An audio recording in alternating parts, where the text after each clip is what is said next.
अब defence exam crack करना हुआ और भी आसान। त्रिशूल डिफेंस एकेडमी लेकर आए हैं बिल्कुल ही एडवांस लर्निंग ऐप। तो आज ही ज्वाइन करें और स्टार्ट करें अपनी ऑनलाइन क्लासेस। जय हिंद बच्चों, आपका अपने YouTube चैनल त्रिशूल डिफेंस एकेडमी के ऑनलाइन प्लेटफॉर्म पे आपका स्वागत है। मैं आपका मैथमेटिक मेंटर प्रभात यादव। आज बच्चों हम लोग बात करने जा रहे हैं सर्किल, जिसको हम लोग बोलते हैं वृत्त। ठीक, सर्किल से रिलेटेड हम लोग इसके कॉन्सेप्ट के बारे में हम लोग आज डिस्कस करेंगे। तो देखिए, आइए हम लोग शुरुआत करते हैं। तो जैसा कि आप स्क्रीन पे देख रहे हैं, आपकी स्क्रीन पे सबसे पहले चलिए, तो जैसा कि आप स्क्रीन पे देख रहे हैं, तो देखिए आपको स्क्रीन पे दिखा रहा है कि सबसे सिंपल सी बात पहले ही क्या है, कर इक्वेशन ऑफ ए सर्किल। किसी वृत्त का समीकरण क्या होता है। ठीक है, कर एक सर्किल बना हुआ है, हमसे पूछ रहा है इसका इक्वेशन क्या होगा, जिसका सेंटर आपको दिया है एच कामा के और जिसकी रेडियस स्मॉल ए है। तो हम लोग क्या करते हैं कि हमको कह रहा है कि एक सर्किल है, ए इसका सेंटर है। सपोज करिए इसके सेंटर को हमने सी डिनोट किया और इसका कोऑर्डिनेट कह रहा है एच कामा के। इस पे कोई एक वेरिएबल पॉइंट पी चूज कर लीजिए, जिसका कोऑर्डिनेट आपका लिखा है एक्स कामा वाई।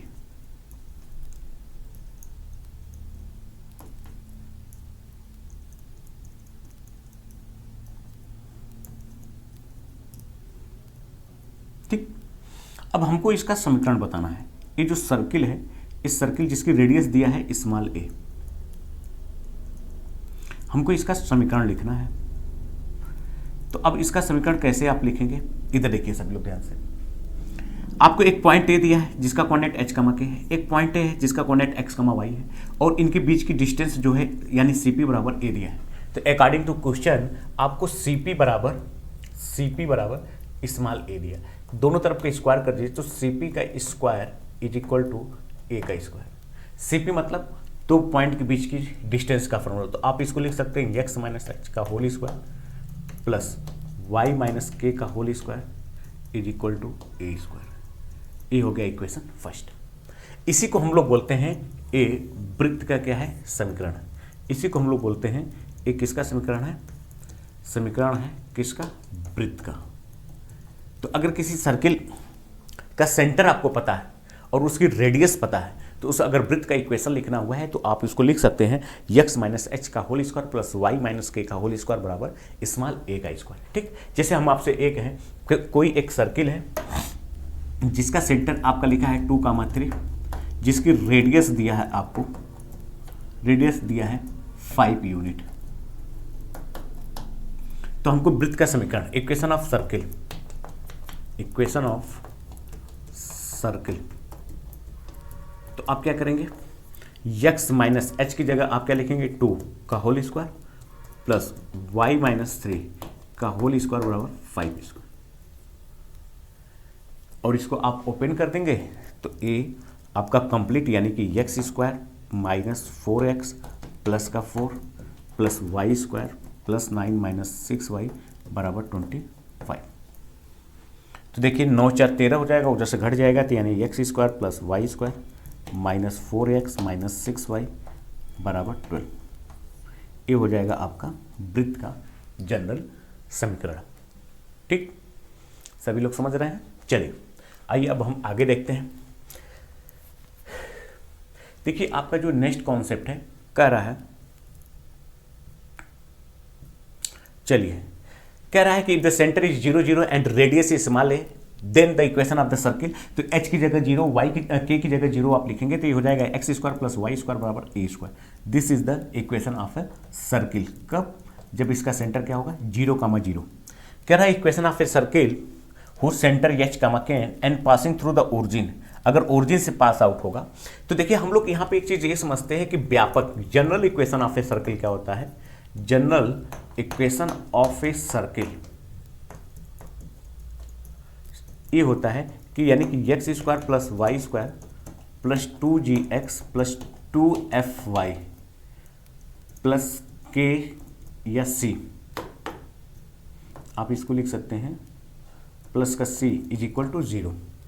अगर ये ओरिजिन से पास आउट होगा, ओरिजिन से, तो ओरिजिन से पास आउट होगा तो जो कांस्टेंट है उसकी वैल्यू क्या होगी 0, यानी ए बराबर क्या हो जाएगा आपका 0।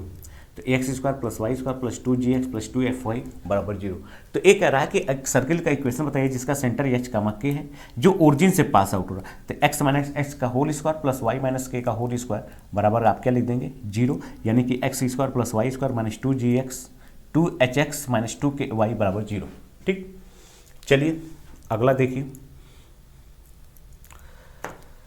अब आपको कह रहा है कि who centre is H comma k and touch the x axis. अगर कोई सर्किल एक्स एक्सिस को टच करेगा जिसका सेंटर आपको लिखा है एच कामा के, अगर ये एक्स एक्सिस को टच करेगा तो इसका मतलब ये है कि इसका जो कोऑर्डिनेट होगा आपका ये हो जाएगा आपका एच कामा 0, यानी कि यहाँ से यहाँ तक क्या है तो ये हो जाएगा आपका के। तो एच कामा यानी इसका जो कोऑर्डिनेट होगा इस तरह से समझिए, ये एक्स डैश ये ओरिजिन है। तो देखिए यहाँ से यहाँ तक की ये जो डिस्टेंस है ये क्या है एच है और ये वाली डिस्टेंस के है। तो यहाँ से इसका कोऑर्डिनेट क्या हो जाएगा एच कामा 0, तो यानी कि ये वाली जो डिस्टेंस हो जाएगी आप कहेंगे के हो जाएगा। तो अब कह रहा है इसका इक्वेशन बताइए, तो हमको ये क्या मिल जाएगा ये रेडियस हो जाएगा यहाँ से।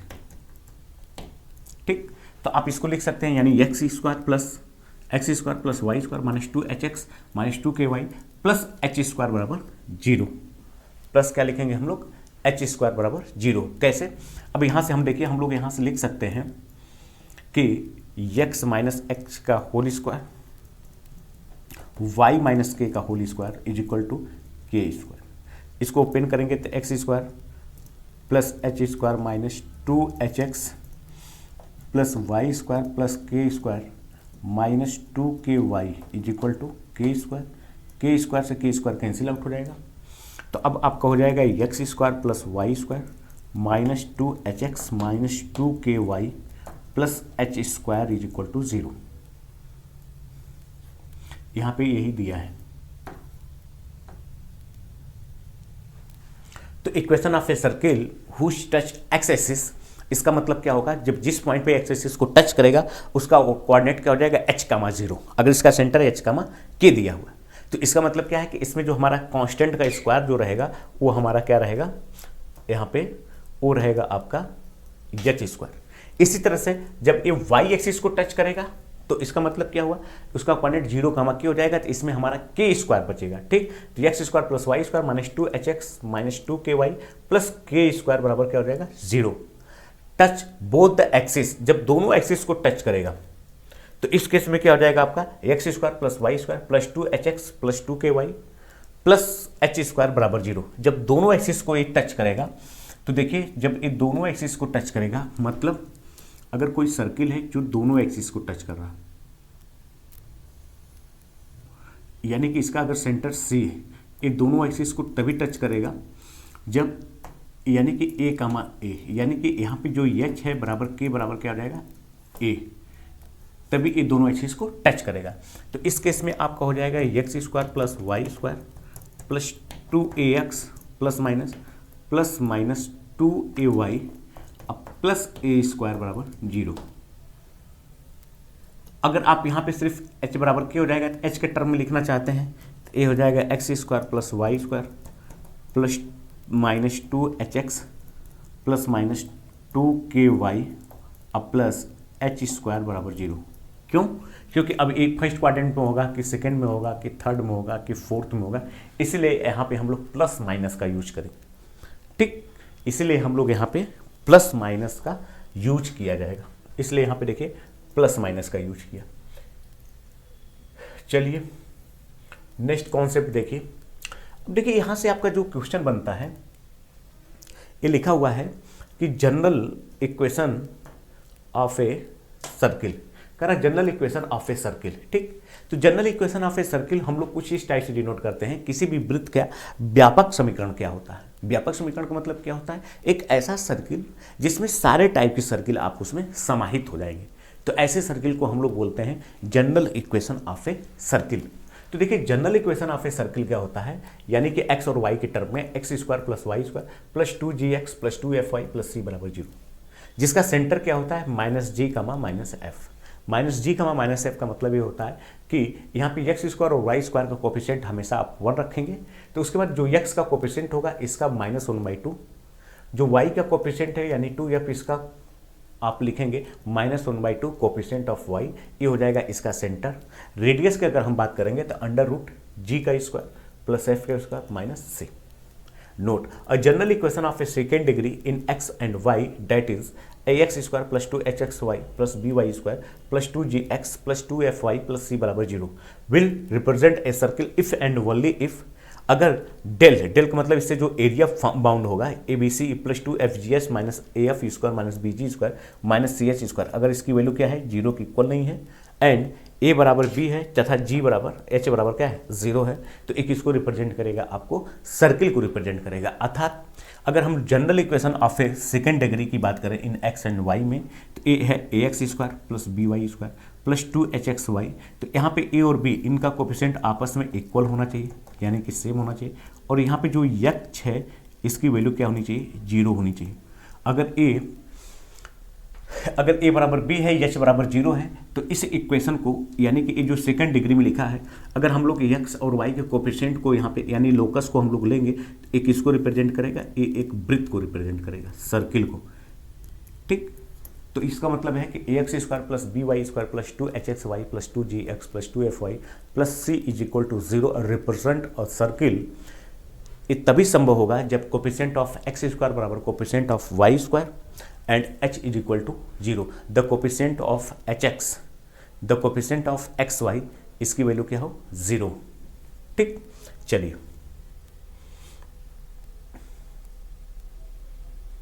अब देखिए अगला कार्य example, find the equation of a circle whose centre lies at the point, जिसका सेंटर इस पे लाई कर रहा है, एंड टच द लाइन, इस लाइन को टच कर रहा है, 8 किस पॉइंट पे टच कर रहा है 4,3 पे। तो देखिए अगर जिसका सेंटर -2, a लिखा है, तो पहली बात ये तो होगा नहीं, ए हो सकता है, ए हो सकता है, ए हो सकता है और ए हो सकता है। तो देखिए सेंटर -2, 1 लिखा है, तो इसका सेंटर की अगर हम लोग बात करेंगे तो इसका क्या हो जाएगा, इसका -2, -1 हो जाएगा। इसके सेंटर की बात करेंगे तो -2, 1 हो जाएगा। इसके सेंटर की बात करेंगे तो 2, 1 हो जाएगा। तो देखिए यही वाला ऑप्शन, यानी इसी सर्किल का सेंटर क्या है, यही है। तो आपको इसको सॉल्व करने की भी ज़रूरत नहीं है, आप ऐसे ही इसका आंसर बता सकते हैं। तो हमने कहा कि कोनिक सेक्शन में अगर हम लोग सर्किल, पैराबोला, इलिप्स, हाइपरबोला की बात करेंगे, तो इसमें हम लोग पॉइंट को सेटिस्फाइड करा के भी आप बहुत ईजी तरीके से इसके आंसर को दे सकते हैं। ठीक, तो अब ये कह रहा है कि एक सर्किल है जिसका सेंटर लिखा है ए, देख लीजिए किसका सेंटर है, हमको यहीं से समझ में आ गया कि -2, 1 यही सेंटर है, तो ये आंसर होगा, इसके अलावा कुछ तो होगा नहीं। चलिए आगे देखिए, अब कह रहा है कि एंड पॉइंट आर गिवन। ये कह रहा है कि उस सर्किल का हमको इक्वेशन बताना है जिसके डायमीटर के एंड पॉइंट के कोऑर्डिनेट दिया है। मान लीजिए इस सर्किल का डायमीटर ए बी है, इसका कोऑर्डिनेट आपका लिखा है x1, y1, और इसका लिखा है आपको h2, y2। ठीक, तो हमको कह रहा है कि इस सर्किल का इक्वेशन बताइए, इसका इक्वेशन क्या होगा। इक्वेशन मतलब समीकरण क्या होगा।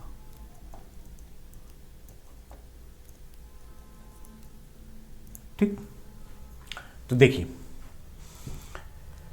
तो आप एक वेरिएबल पॉइंट आपने इसके एक तरफ इधर या इधर चूज कर लिया, आपने जिसका कोऑर्डिनेट है x, y, आपने एक सी पॉइंट चूज कर लिया, तो x -x1 into x -h2 plus y -y1 into y -y2 is equal to 0।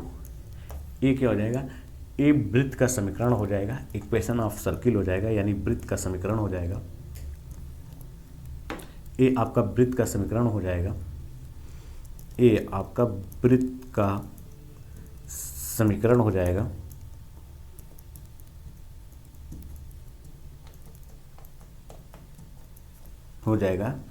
जिसके व्यास के निर्देशांक दिए।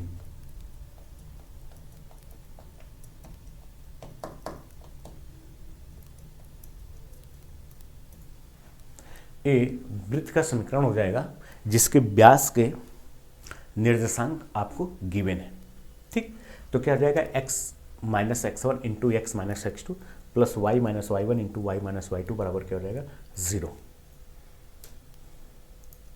ठीक है, तो यहाँ पे देखिए आपका, यहाँ पे आपका दिया है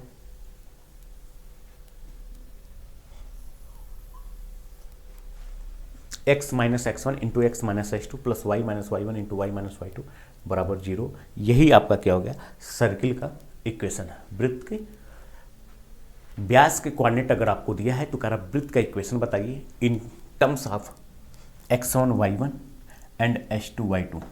ठीक, x1 h2 y1 y2 के टर्म में, तो यही हो जाएगा। ठीक, चलिए अब देखिए अगला आपका कॉन्सेप्ट क्या कह रहा है कि अगर कोई circle equation made by a circle on the axis equation of a circle is ना the circle x axis at x1 and h2। ठीक, तो ये कह रहा है कि अगर एक general equation of a circle लिखा है x square plus Y square plus 2gx plus 2fy plus c बराबर 0। अगर लेट ये एक्स एक्सिस को कट करेगा तो इसका कोऑर्डिनेट x1, 0 होगा, और let cut the x axis at a और बी पे कट करेगा तो ए का कोऑर्डिनेट क्या होगा x1, 0 और बी का क्या होगा h2, 0। ठीक, मतलब कोई एक सर्किल है जो सपोज करें कि एक्स कोऑर्डिनेट को ए पॉइंट बी है, इसको हमने इसका कोऑर्डिनेट लिखा x1, 0 और इसको आप लिखेंगे ये हो जाएगा आपका h2, 0। ठीक, और ये इसका ये ओरिजिन है, तो इसका कोऑर्डिनेट क्या होगा x1 का, सपोज करें यहाँ से यहाँ तक x1 डिस्टेंस है और यहाँ से यहाँ तक h2 है, तो इसका कोऑर्डिनेट क्या हो जाएगा, आप लिखेंगे h2, 0 और इसका x1, 0। ठीक है, चलिए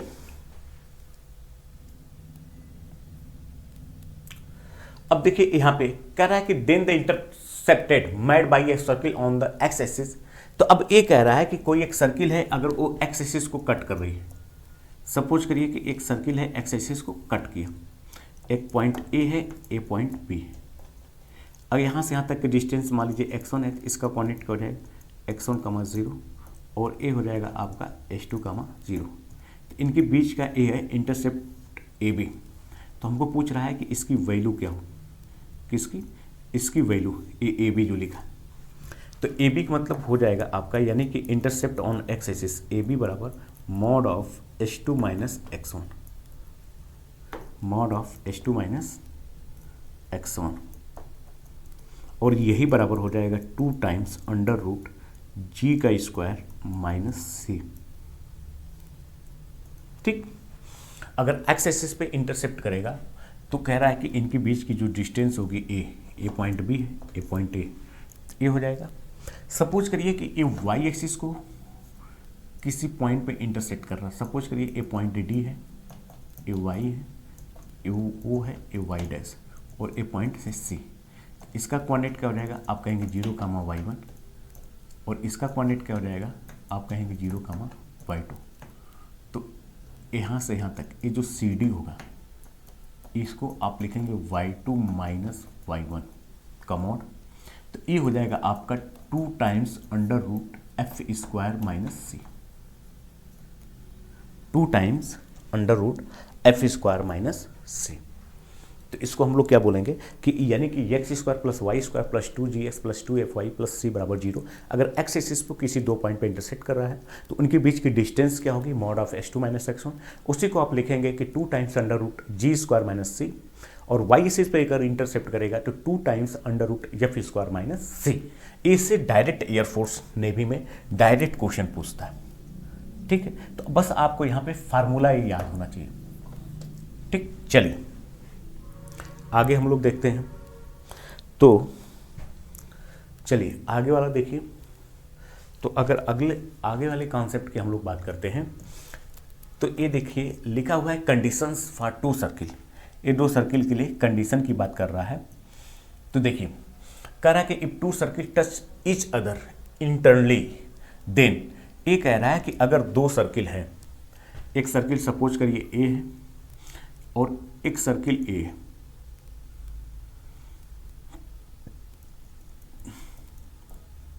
इस सर्किल का सपोज करिए कि सेंटर लिखा है C1 और इस सर्किल का सेंटर है C2।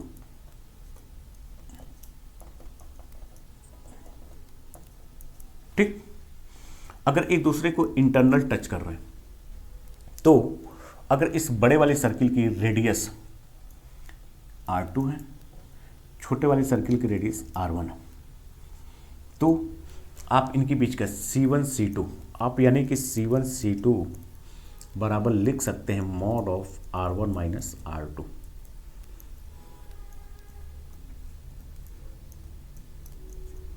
ये R1 माइनस R2, तो C1 C2 बराबर हो जाएगा mod of R1 minus R2। ठीक, अगर दो सर्किल हैं, बड़े वाले इसकी रेडियस क्या है। ए मॉड का मतलब क्या होता है, एक्चुअली बड़े में से छोटे को घटाएंगे तो ये हमेशा ही पॉजिटिव होगा, तो इसका मतलब कोई नहीं है। आप लिख सकते हैं R1 माइनस R2। ठीक, आप लिख सकते हैं R1 माइनस R2। ठीक, चलिए कब, जब एक दूसरे को इंटरनल टच करेगा तो इनकी केंद्रों के बीच की दूरी जो होगी इनके रेडियस के डिफरेंस के क्या होता है, बराबर होता है। ठीक, चलिए इसका बड़ा यूज होता है। अब ये बड़ा इंपॉर्टेंट कॉन्सेप्ट है, ये कई बार पूछा है, डायरेक्ट इससे एनडीए में क्वेश्चन आए। कह रहा है कि two circle touch each other externally. अगर एक सर्किल ए है और एक सर्किल ए, इसका सेंटर C1 है और इसका सेंटर C2 है, इसकी रेडियस R1 है, इसकी रेडियस R2।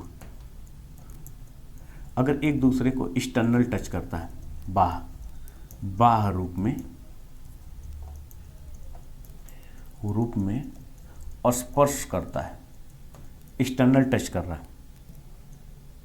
ठीक, तो यहां पे हम लोग इनके केंद्रों के बीच की दूरी C1 C2 बराबर R1 प्लस R2।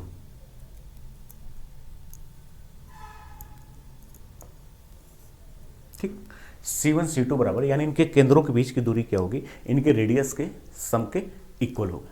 यानी कि C1 प्लस C2 बराबर C1 C2, मतलब इनके केंद्रों के बीच की दूरी, इनकी रेडियस, इसकी रेडियस ए R1 है, इसका सेंटर C1 है, ये रेडियस R2 है और इसका सेंटर C2 है।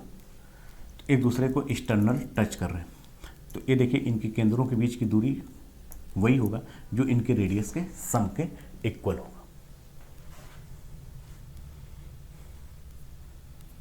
ठीक, अब ये देखिए अगर दो सर्किल एक दूसरे को अगर कट कर रहे हैं, इंटरसेक्ट कर रहे हैं, एक सर्किल ए है और एक सर्किल ए, इसका सेंटर C1 है, इसका सेंटर C2 है। अगर एक दूसरे को इंटरसेक्ट कर रहे हैं, सपोज करिए दो पॉइंट पे, एक पॉइंट ए है और एक पॉइंट बी है, इस वाले सर्किल की रेडियस लिखा है R1, इस वाले सर्किल की रेडियस लिखा है R2। तो अब यहाँ पे देखिए ये क्या होगा, तो यहाँ पे जो होगा कि इनके केंद्रों के बीच की दूरी, यानी कि अब इनके सेंटर, यानी कि जो C1 C2 होगा, ठीक, एक छोटा होगा इनके रेडियस का सम और ये बड़ा होगा इनके रेडियस के डिफरेंस।